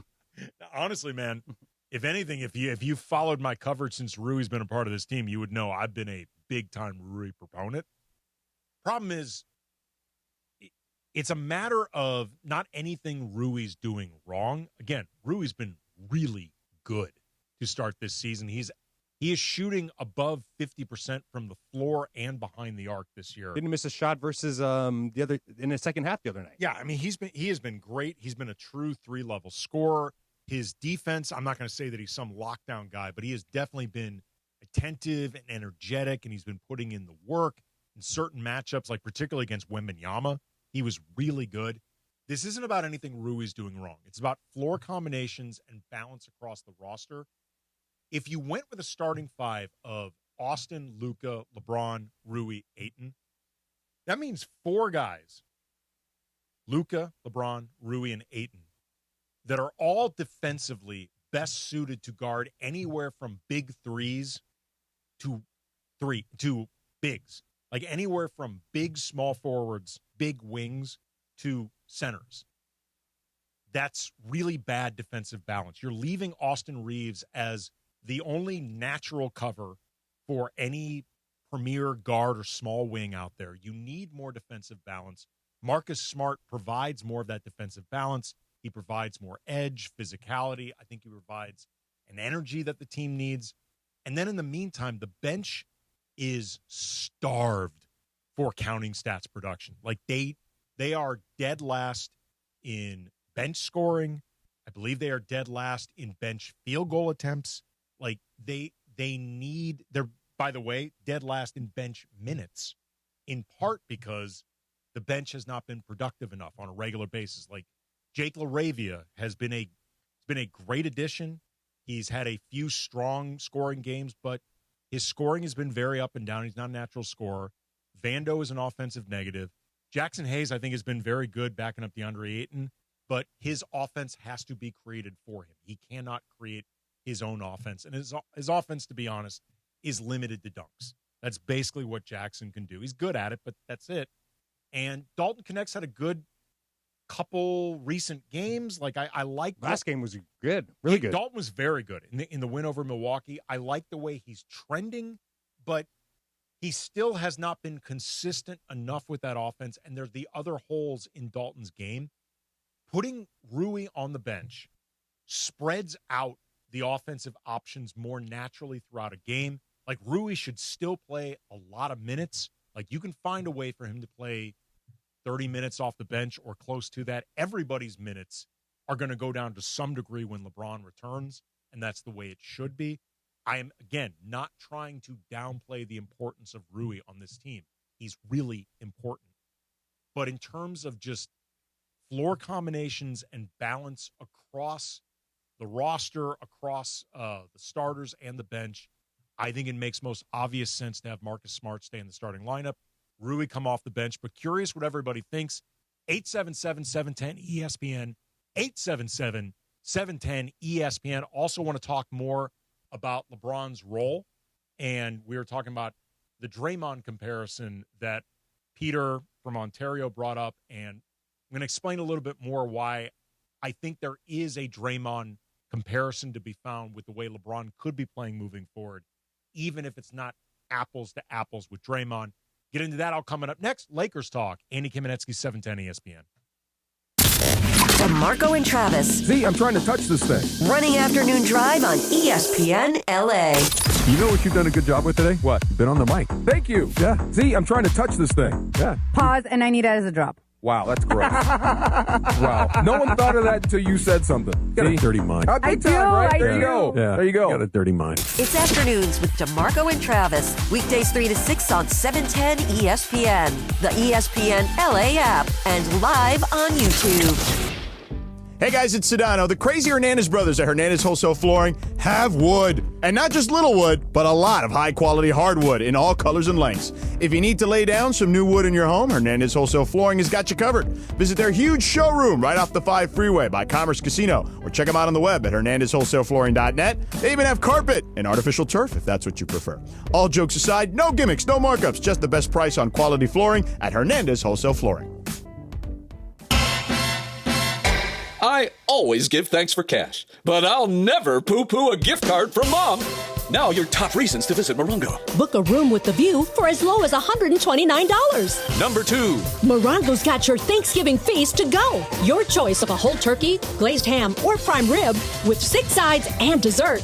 Order yours now. And the number 1 reason. We're giving away a Lincoln Nautilus November 30th. Morongo, good times. Morales here, and if you're in the market for a new ride, there's only one place to go. You know where it is, the Big Cat, Felix Chevrolet. You know the one right off the 110 in downtown LA with that classic black cat, Felix the Cat, smiling down on Figueroa. They've been serving Angelitos for over 100 years with unbeatable deals, an amazing selection, and service that treats you like family. A la familia. So whether it's a brand new Chevy or a certified pre-owned, make your next stop Felix Chevrolet. Head over to Felix Chevrolet, the Big Cat today. Ask for my guy, the GM, Nicky D, and say, hey, I want to see that Big Cat.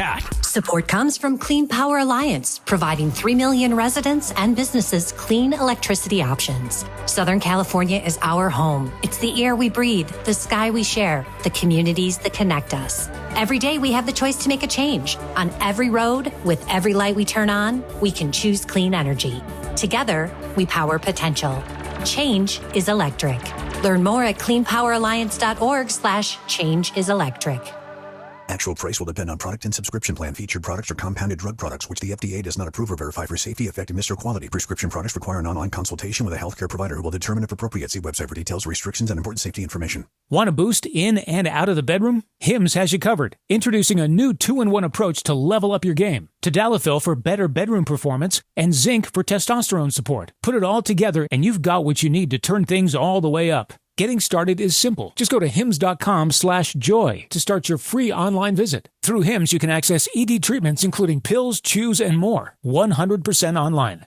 No office visits, no pharmacy lines. Just fill out a simple intake form and a licensed medical provider will determine if treatment's right for you. If prescribed, it ships free and discreetly to your door. Find affordable treatment options at up to 95% less than brand names at hims.com/joy. That's hims.com/joy, hims.com/joy.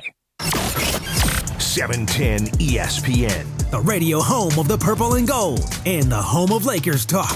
Lakers Talk is presented by Hoag Orthopedic Institute. When pain keeps you from doing what you love, Hoag Orthopedic Institute gets you back to you. Visit HoagOrthopedicInstitute.com to get the help you need today.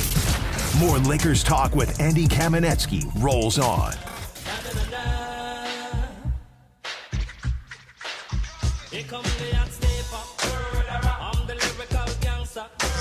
Is this dude like Emo Kazi or something? Say that again, please. Emo Kazi? No, Aini Kamosi. Aini Kamosi. Yes. Okay, I was in the ballpark. You were in the ballpark. I just wanted you to hear it say it one more time. That's great. Emo Kazi. Aini Kamosi. Aini Kamosi. Andy Kamenetsky, Lakers Talk, ESPN LA, 710. Before getting into, again, more about LeBron's role, hopefully he returns tomorrow. He and Gabe Vincent, which that was actually surprising. We all knew LeBron was going to be practicing today. That was very, very well publicized. I was in the building when LeBron was there, observing LeBron, hearing him talk about recovery from sciatica, what's been going on, get the road to getting back on the court. He is officially listed as questionable for tomorrow. He discussed why we should all stop making the jokes about him and sciatica at his age, even though they write themselves. You ever had it? Never. Anybody ever had it? Some version of it. What did you know about it before you did?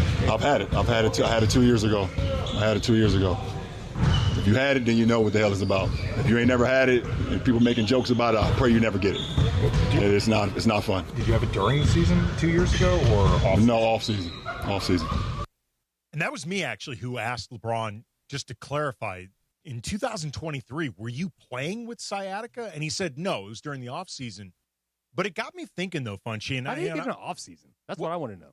The offseason? Like, I want to know how he got in the offseason. How would he get sciatica in the offseason? I don't know. I mean, he got sciatica or developed sciatica in this last offseason, which everybody's blaming on golf. I don't know. I don't know how. I don't play golf, so I don't know. Well, here's the thing, though. I used to play golf.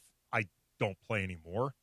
But apparently for older people or older golfers, particularly older golfers with bad swings or incorrect mechanics, sciatica is not unheard of as a side effect or a result. And He's not that old of a golfer. I'm thinking of like a 6-year-old. No, but he's old to start. Yeah. He's old to start, and his body, in terms of what his body has been through. I see, yeah. Kind of an old man. I mean, think about it. He's played 23 seasons, LeBron. That's not counting his playoff mileage. That's exactly what I was going to say. His playoff mileage makes him the equivalent of probably like a 30-year veteran. A 30-year NBA veteran's body, that is the equivalent wear and tear of being an old man. And in particular, bad mechanics can develop perhaps sciatica. It can be something that causes sciatica. LeBron's mechanics are terrible. I was going to say, maybe he just needs to change his mattress or something. But anyway, I was thinking about this, though, with LeBron, when he said that he had sciatica in 2023, but he said it was the offseason. I want to make it clear. I'm not a doctor. This is me just stringing together some random thoughts. Do not take this as gospel. But it got me wondering if this was the byproduct of the Lakers going on that Western Conference Finals run. Like, it is the longest playoff run that LeBron has had as a Laker that didn't include a 3 to 4 month layoff, in the pandemic. The season stopped in March, and when did it resume? Like September or something like that? August? Like that. Yeah, something like that. Something like that. So LeBron had 3 to 4 months off, and then obviously the Lakers went on a deep run. They won a championship. But there was that break.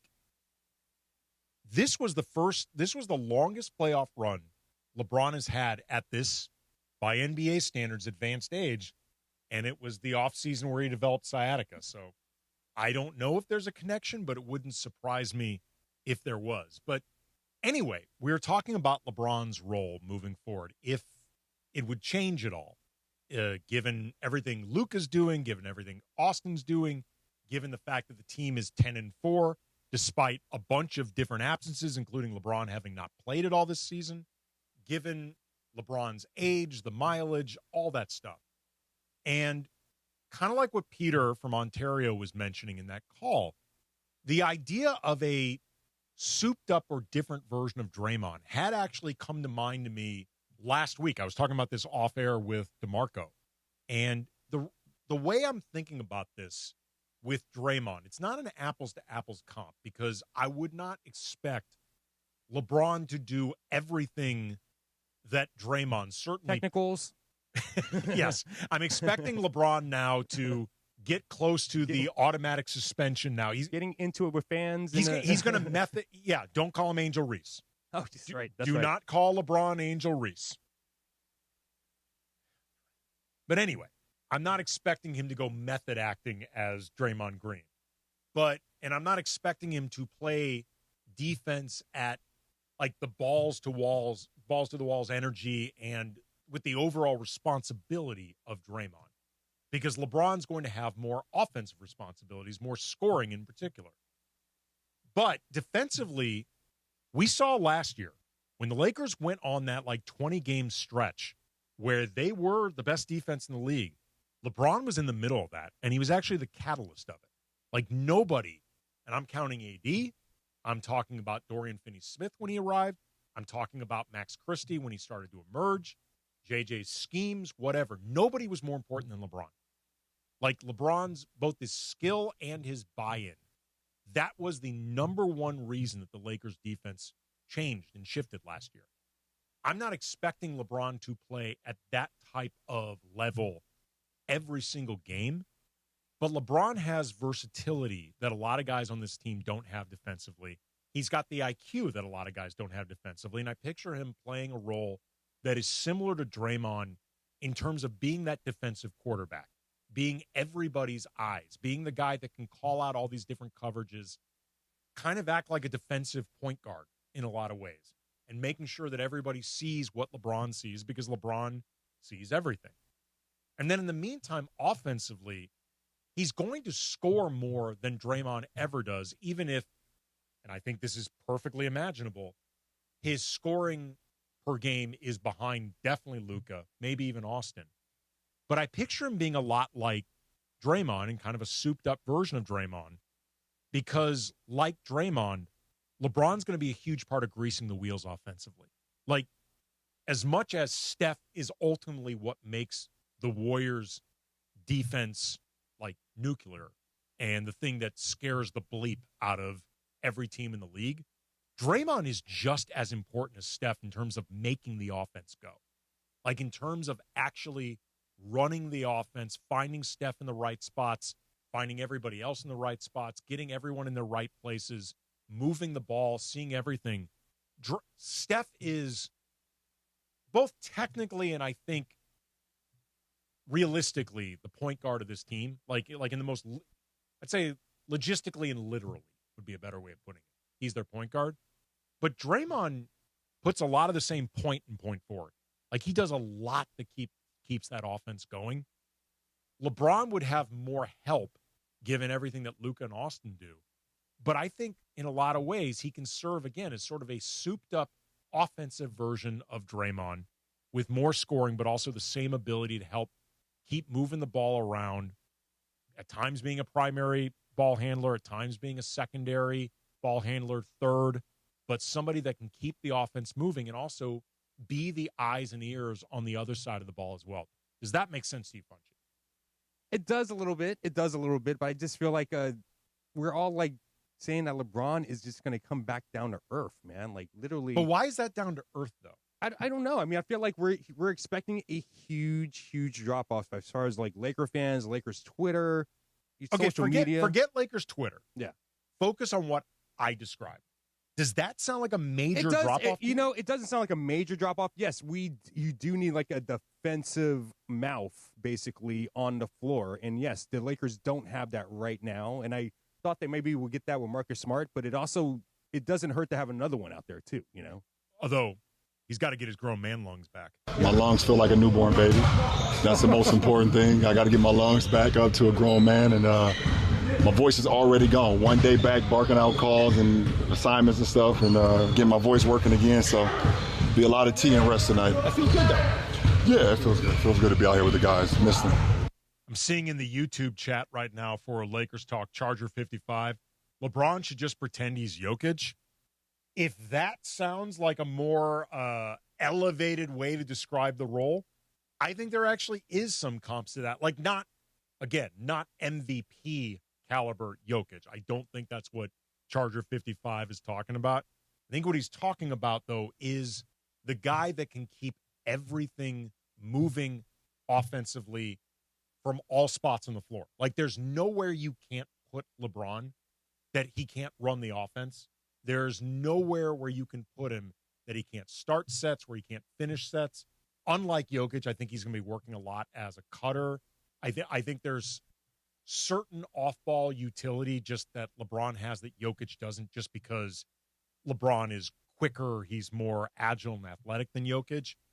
But look, man, the off-ball utility with LeBron, it's not just going to be spacing the floor, although they miss LeBron or anybody not named Rui or Hachimura to space the floor. Other than Rui, who's shooting, last I looked, around 50% from behind the arc, the next highest three-point shooter, do you know who it is, Punchy? Ooh. Take a guess. Ooh. As far as guys in the rotation. Guys in the rotation. It's going to be someone that's least likely. I'm going to say Jake LaRavia. Yes. Oh, wow. Okay, wow. Last I looked, it's Jake LaRavia at, I believe, 33%. Do I win? You do win. What do I win? You win. You win the ability to run the board and produce Lakers Talk from 8:30 to 9 p.m. November 17th. Yes, I thank you. Quite a pro, but you get paid to do it. I do. Thank you. You do get paid to do it. But like, LaRavia is the next best 3-point percentage. I wouldn't even think that too, because he hasn't been like a deadly. Remember though, he had a knockdown shot. He had one game where I think he had 5 threes. Yeah, he's had a where he few didn't miss, good games, but like, that's not good enough. LeBron the last couple years has shot anywhere from 37 to 41% from behind the arc. Like, they need that, but also LeBron as a cutter with guys like Luka and Austin, and honestly, even like Marcus Smart being able to find him. Like, LeBron actually having the ability to move off ball unimpeded, that's a weapon, man. And also, if he cuts to the basket, you can also find Ayton or Hayes for a lob or whatever. He can work out of the short roll. He can work cutting baseline. Like, there's a lot of possibilities for LeBron that, again, to me, this is not demoting LeBron or devaluing what he can do. I just hate how, like, Lakers Twitter and everyone's saying, like, he's basically going to be like Al Horford when he comes back or something. Like, just all washed up. He is not going to be Al Horford. I mean, all right, we're going to talk about this more coming up. Okay, 877-710-ESPN if you think LeBron's going to be Al Horford. But we're going to talk more about this coming up. Also, some pretty staggering numbers from the win in Milwaukee, the Lakers' best defensive performance of the season. May talk a little bit of DeAndre Ayton as well. Lakers Talk, Andy Kamenetsky, 710 ESPN.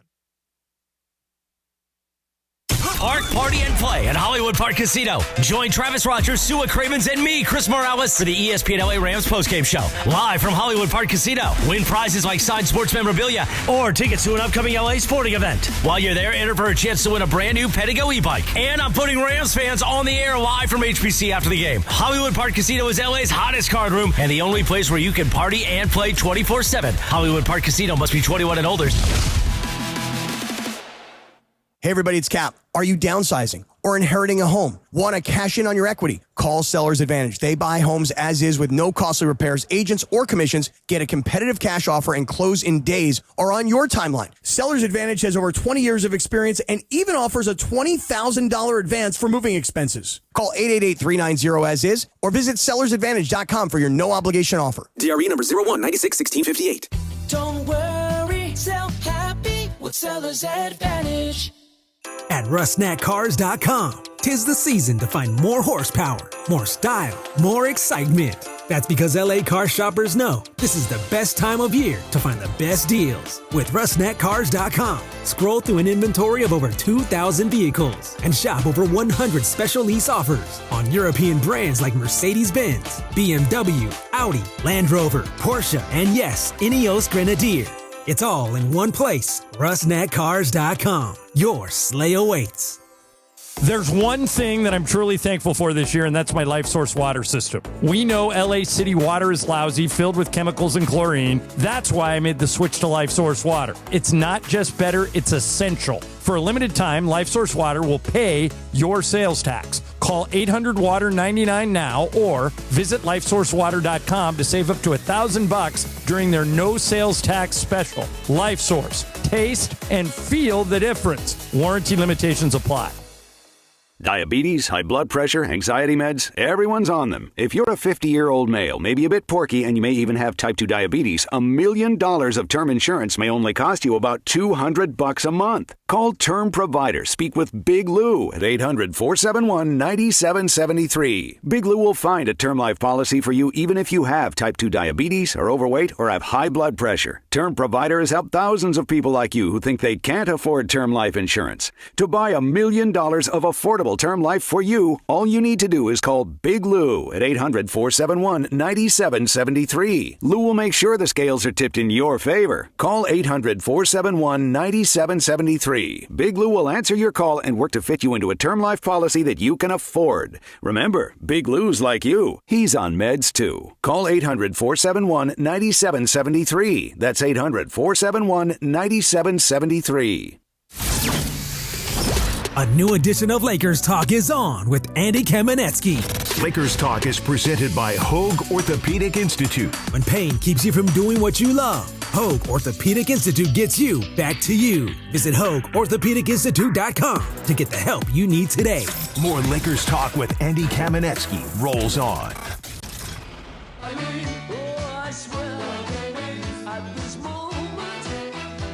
One of the all-time great one-hit wonder bands, Dexys, Midnight Runners. Where are they from? Are they from like Australia? Ireland. Ireland, okay. I'm like 99% sure they're from Ireland. They very much project Ireland. The song's great. It's made a bit of a comeback. I know my daughter's 14. Very good bar song. What? Very good bar song. Oh, it's a great bar song. I know because my daughter's 14, so I'm very in touch. Kids love it on TikTok or what? The kids like this song. Oh, I love the it. The kids know this song. She knows this song. She likes it a lot. Nice. Yeah, we got a request in the YouTube chat for this. I don't know if she's aware of the video and the overalls and all that stuff. I remember the video on MTV, man. Yeah. Oh no, this song was hugely popular, and to the best of my knowledge, these guys weren't the prettiest guys too. Oh, they're English. I'm sorry, they are English. I thought they were Irish, but they are English. The best of my knowledge, they did not have no follow-up single. There's a song of theirs that I guess was a hit in the UK. Oh, it doesn't count. Yeah, come on. That doesn't count. We're a bunch of xenophobes over here. It doesn't care count. what they're doing Who over cares? there. All right, before we get into LeBron again, a little bit more, his role coming up, what you want the rotations to look like, what your expectations for him. 877-710-ESPN if you want to weigh in. I wanted to throw out some numbers from the Milwaukee win on Saturday. The way they closed out the road trip, 3-2 roadie. All in all, it was successful. I think it was up and down, but the New Orleans and especially the Milwaukee win were, I think, convincing and strong enough that you could say that the road trip was not perfect, but it was definitely a success. 119-95, second end of a back-to-back. No LeBron, obviously. Hopefully he's going to play tomorrow. He's questionable along with Gabe Vincent for tomorrow's game against the Jazz. Last minute, no Rui, no Marcus Smart. They are both going to play tomorrow. They're not even on the injury report. The Lakers had to scramble last minute in order to get themselves ready for Milwaukee, and they did a defensive number on the Bucks. This Lakers team that has not always been particularly strong or even consistent defensively did a number on them. They held Milwaukee to 34 first-half points. Not just the Lakers' best defensive first half in this season. It's the best since January 23rd, 2021 against the Bulls. To put that in perspective, current Buck Kyle Kuzma was a Laker during this game that they held the best defensive first-half performance that they've had. So 34 points. They held Giannis to, in the first half, just 14 points, 8 of which came at the line. He really had to work to get everything. The Bucks had 10 turnovers. They shot 24% from the field, 20% from behind the arc. J.J. Redick said probably the best defensive half of the season. Things kept up in the third and fourth quarter. This is how impressive the defense was in that game. Again, mentioning how all over the place and frankly not particularly good the Lakers defense has been this season. On the strength of that performance against the Bucks, combined with what was also very good defense against the Pelicans, the Lakers now have a defensive rating of 14th in the league. They've been spending most of the year like in the low to mid 20s. That performance put them middle of the pack. And if they can manage to stay middle of the pack this entire season and actually get the offense up to where a lot of people think it could be, which is elite, that's a team that could do some damage. So just it really puts in perspective how great they were defensively on Saturday in the win against the Bucks. Double A in LA. You're on Lakers Talk. What's up, Double A? Listen, forget it's LeBron. Forget it's LeBron. But if you had the chance to have the MVP of the 2024 Olympic team join your team, if you had the chance to have the fifth highest vote-getting person in the MVP race of the NBA last season, join your team, join Luka. After the loss to the Thunder, forget about the win on the Bucks. Think about the loss to the Thunder, the reigning champs. Why would you not be excited? The fact that you guys are framing it like it's a negative thing or a possible negative thing. Whoa, Double A. Whoa. When did I frame this as negative? I've not framed this as negative at all. I've watched you for a long time, and I do like the last segment when you talked about all the positive that LeBron. Okay, you've clearly watched somebody else because all I've been saying is that LeBron coming back is going to be helpful for this team. So I don't know who you've been watching, but it ain't been me. You were saying you said, how do you guys feel about it? The question is, if you had either, okay, so let's say that you're the worst hater in the world, I'm asking people right? how they feel about it. I'm not telling them how to feel. Well, actually, I am telling them to feel about it. I'm telling them it's good. I'm inviting people to give their opinions. I'm not endorsing them all. Well, just the fact that you're leaving it open, and I get it because it's good for ratings, but just if you had the chance to have heaven for, like God rest his soul, Kobe Bryant come back. If you have LeBron as, let's say if you have LeBron, if you're the biggest hater in the world, you have LeBron as third all time, right? Okay. And you had a choice of, you don't have Jordan, you don't have Kobe, but you have the choice of LeBron James coming back. Why wouldn't you be excited about it? I am excited for him to come back. I've been saying I'm excited for him to come back. Also, the last thing I'll say is this. The problem right now with the Lakers isn't LeBron. It's actually Luka, because LeBron is doing great work off ball, but you'll notice that Luka, who has the greatest eyes second to LeBron in the league, he doesn't find LeBron when he's open. Check it out. Okay, I will. Appreciate the call, Double A, but I mean, I will say he's coming for you. He is coming for me. I have said nothing other than I think it is a positive and it's going to help the Lakers. Like, have I talked about the complications of building a team around Luka with LeBron still here, depending on how long LeBron wants to be a Laker, given where he is at this stage of his career and the potential costs? Yes, I have. I've been very open and honest about that.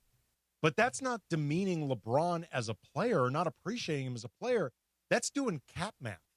Like, if there wasn't a salary cap and aprons and penalties for aprons and restrictions, if you're at certain aprons, I would say pay LeBron however much you want for however long he wants to play. It ain't my money. I don't care. Like, I appreciate everything LeBron does, but it's a cap league. This stuff gets really complicated. So, yeah, I've been open and honest about the fact that LeBron's presence can make planning for this stuff complicated moving forward, which is why it, I think, was very important that the Lakers did not pick up the latest 1+1 option. Like, that doesn't mean LeBron necessarily can't be back next year, but he makes too much money for it to be continually open-ended, 50 mil-ish a season in his 40s. Like, you can't plan that way. You can't build a roster that way. But that's not the same thing as not appreciating LeBron or not wanting LeBron back. Aaron, you are on Lakers Talk. What's up, Aaron?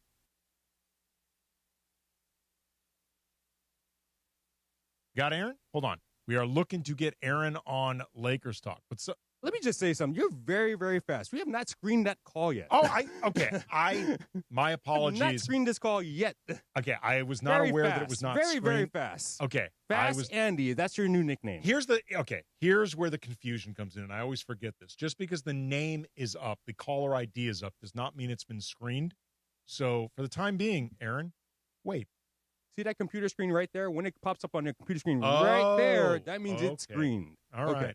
Well, do we have to now put Aaron through? Do we have to trust Aaron? I got to screen him first. Oh, got to screen him first. But get this. Joe Suavecito in our YouTube chat said that the last caller should be a character in Commander and Chimp. Movie that you guys wanted to develop, right? Yes, it is. Commander and Chimp, about a chimpanzee who ends up president of the United States through a series of wacky events. We end up with a chimpanzee as the president of the United States. Long of the short of it, he ends up getting reelected because the scheming vice president who keeps trying to mess up President Bobo, Bobo's the name of the chimpanzee, who ends up president, every time he schemes against the Bobo, the chimp president, Bobo ends up rising in popularity. So he ends up getting reelected unanimously. I would say that it feels like a satire of our politics, but honestly, it feels subdued. I really feel like that would sell at the box office, and it's something that honestly, kids would watch. It could be a Netflix movie. Honestly, man, at this point, our politics have gotten so bizarre, it doesn't feel nearly as satirical as it used to. Just say it right now. Now we can take Aaron and Corona right now. Aaron and Corona, you're on Lakers Talk. What's up, Aaron? What's up, guys? What's up? Hey. First of all, I'm going to say good job. You guys talking about the Lakers. That's what everybody should be talking about right now. To that last caller saying that Luka is the problem. No way Luka is the problem. The Lakers look good right now. When you add LeBron back in the mix, it just makes the Lakers 100% better. What team in the NBA is not better with LeBron on it right now? You put LeBron on any team in the NBA right now, it's championship. Any team. You name it. Any team. LeBron does nothing but add excellence to the Lakers. LeBron is 41 years old, still playing at the top of his game. This man is still in the gym. How many 41-year-olds are still in the gym? Still at the top of their game. Still in the names with Tatum, Jaylen Brown. You name the best players in the league and LeBron's name is still not on that list? Come on, man. Come on. There's no way Luka is a problem. No way. No, I don't. I appreciate the call there. And like I said, look, do I think there are going to be things to work out when LeBron gets back?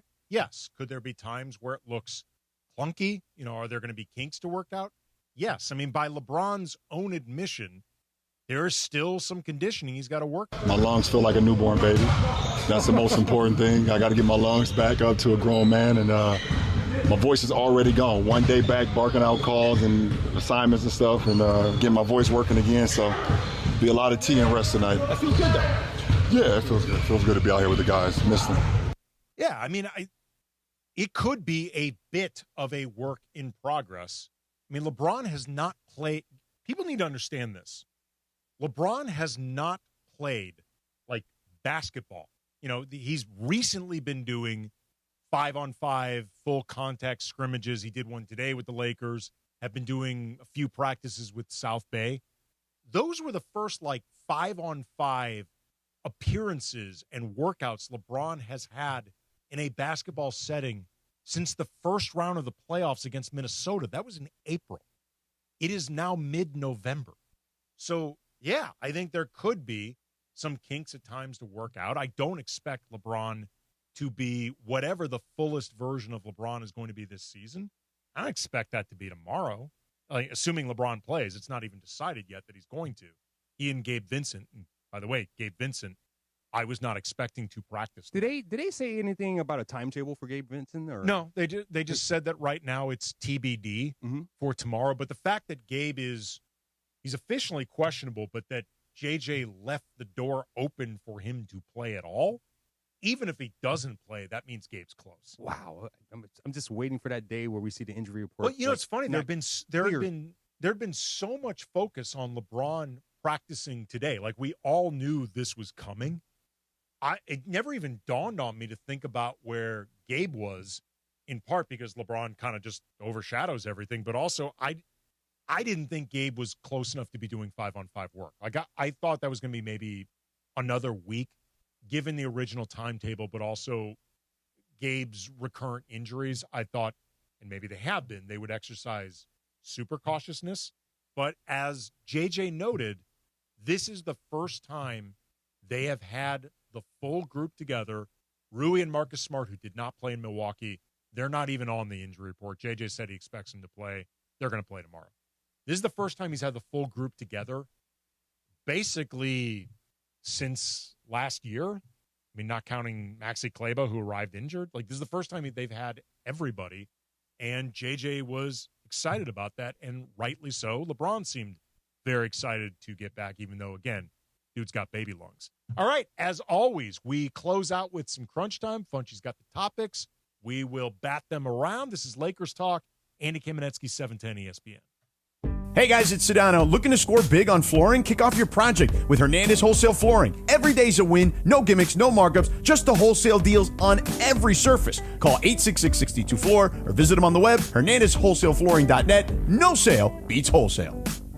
Midland, coming live in concert. People say I've got a drinking problem. Saturday, December 6th at Fantasy Springs Resort Casino. Kid Midland's latest album, Barely Blue, out now. And see them live in concert. Get tickets now at FantasySpringsResort.com or at 760-342-5000. Don't miss Midland. Looking for paint that actually lasts? Vista Paint delivers expert quality, rich color, and pro-trusted durability, backed by over 60 years of experience. From your home to your next big project, we've got you covered. Vista Paint, since 1956. Sedano and Cap have taken over Morning Drive, and the Cappy Lappy has taken over Crypto.com Arena. Is the Cappy Lappy out? Like, is the video out? It was a good one. The best I part couldn't believe it was my first Cappy Lappy. I got to be honest with you. We're walking down the baseline, and there's this really beautiful woman. I mean, drop dead, crazy gorgeous. And she's sitting with a guy, and she's got on a giant diamond ring. We're like, hey, how you doing? And then she's like, wait, don't go anywhere. Can I take a picture with you? And I'm like, wait, you want to take a picture with me? And she's like, yeah. And I'm like, this is so hot. She and I hooked it up. We took a picture. Then everybody was stopping us. Everybody wanted to get in on the Cappy Lappy. This thing has caught fire. The Morning Show with Sedano and Cap every weekday morning starting at 7 on 710 ESPN, the ESPN LA app, and live on YouTube. When pain keeps you from doing what you love, Hoag Orthopedic Institute gets you back to you. We are ranked number 18 in the nation and number 1 in Orange County for orthopedic and spine care by U.S. News & World Report. From the surf to the green, our world-class doctors are there, which is why more Californians choose Hoag Orthopedic Institute for orthopedic and spine care more than any other hospital. At Hoag Orthopedic Institute, there is no one better at getting you back to you. Proudly founded by premier physicians in partnership with Hoag. Learn more at HoagOrthopedicInstitute.com. Morales here, and if you're in the market for a new ride, there's only one place to go. You know where it is, the Big Cat, Felix Chevrolet. You know the one right off the 110 in downtown LA with that classic black cat, Felix the Cat, smiling down on Figueroa. They've been serving Angelinos for over 100 years with unbeatable deals, an amazing selection, and service that treats you like family. A la familia. So whether it's a brand new Chevy or a certified pre-owned, make your next stop Felix Chevrolet. Head over to Felix Chevrolet, the Big Cat today. Ask for my guy, the GM Nicky D, and say, hey, I want to see that Big Cat.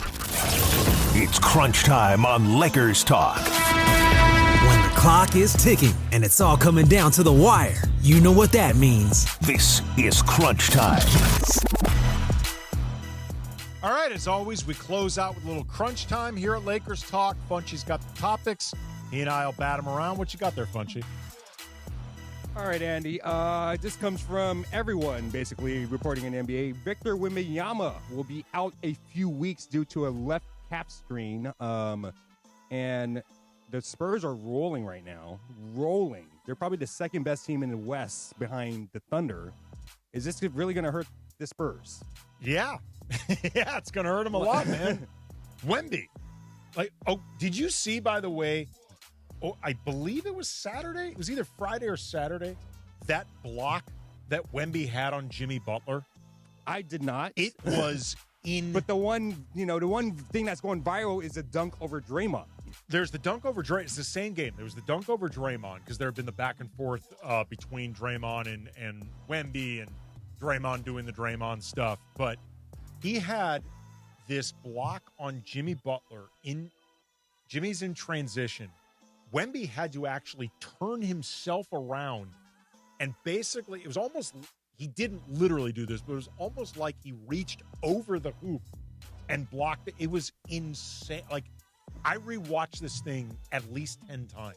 Going like, I don't even understand what just happened. This guy's not going to be a guy that's ever going to play 82 games in a season, huh?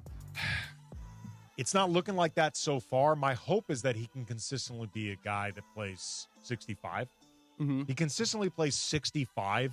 You can do some damage. Yeah, but this sucks for the Spurs because they're a fun team to watch. Like I've watched a few of their games already this season. I think I watched more Spurs games than, well, I can't say Laker games. I'm at every Laker game. But the answer better be Lakers. No, but I think I watched the Spurs secondly to the Lakers, and they're just fun to watch. They're a hell of a lot of fun, but you got to be careful with calf strains. Like, we live in an age, unfortunately, of NBA players tearing Achilles.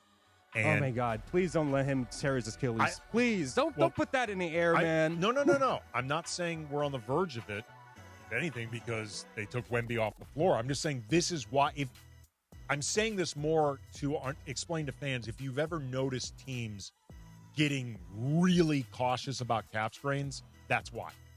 That's the reason.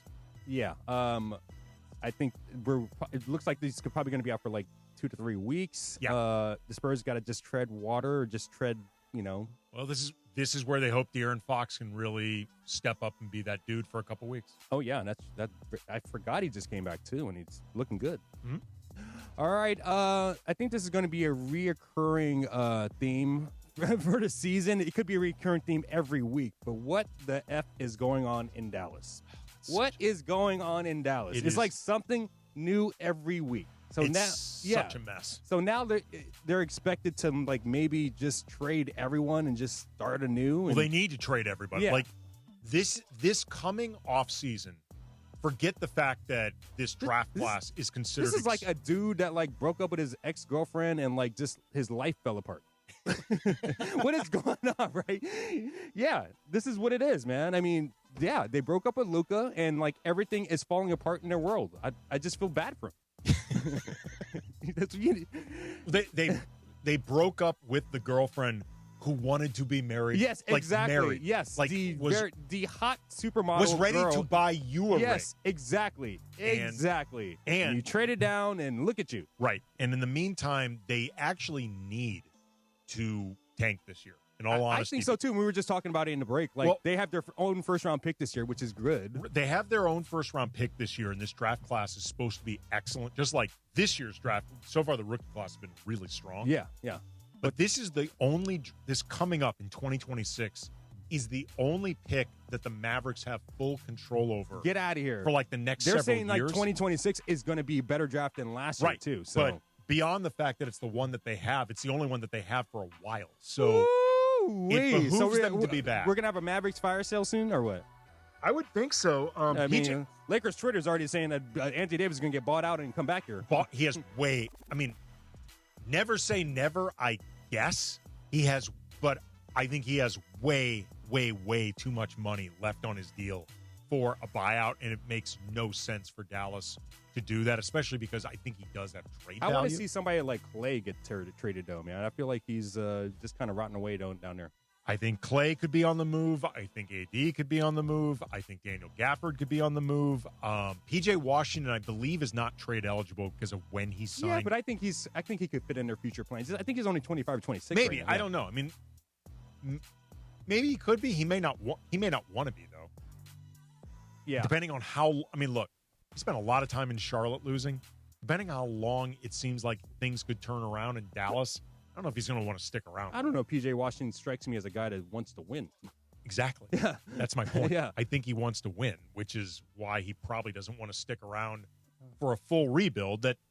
Full rebuild around Cooper Flagg, you could do worse, but that still could take. And then, like, Jason Kidd just trying to start Cooper Flagg at point guard. Like, stop trying to reinvent the wheel. Well, man. he's finally now putting actual point guards out there with Cooper Flagg. Yeah, well, It's a big D'Angelo Russell needs to play the whole game. Big step forward with the lad's development. All right. Thank you again to Mike Garcia on Twitter at Canyon Driver, talking some Lakers, talking some Adu Thero. Thank you to DeAndre, who had to step out early. Thank you, as always, to Funchy. Thanks, as always, to the kids in the back with the social media. Thanks to everybody calling in.